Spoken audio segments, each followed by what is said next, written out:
If anyone in the crowd on January 18th was turned off, there was little evidence of it.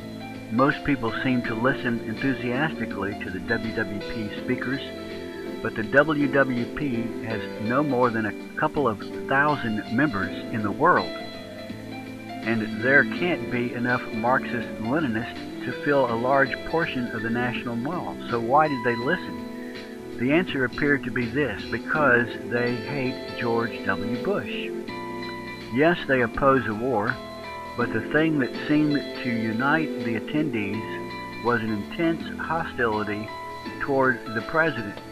The signs they carried seethed with rage and condescension. Quote, "He is a moron and a bully," said one. Another denounced Bush-Cheney-Rumsfeld, the real axis of evil. There were college students doing their best imitation of hippies, and there were the assorted nuts like the man who stood naked, except for his underwear, in 24-degree cold, inviting people to use felt-tip pens to inscribe peace messages on his shivering flesh. He said he wanted to get people together on his body. Literally everyone signing up for peace.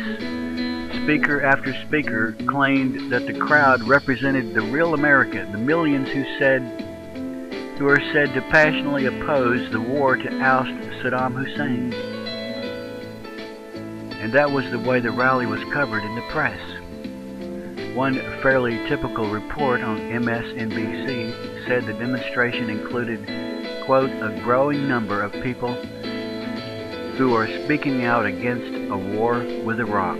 Students, grandparents, businessmen, politicians, teachers, actors, and activists standing shoulder to shoulder in protest." Newspaper reports largely ignored what was said on the stage. The New York Times and Washington Post failed to mention much of anything that was said by Answer's speakers. The Times editorial page said the demonstration, quote, "represented what appears to be a large segment of the American people and was impressive for the obvious mainstream roots of the marchers." Surely the Times editorialist did not actually attend the march, and surely he or she has not spent much time listening to Brian Becker or his WWP allies. Many on the left are trying to will themselves to believe that there is a massive grassroots centrist opposition to war in Iraq rising in the heartland and finding its voice in rallies like the one on January 18th. Perhaps that sounds plausible to people who weren't there, but not to anyone who was.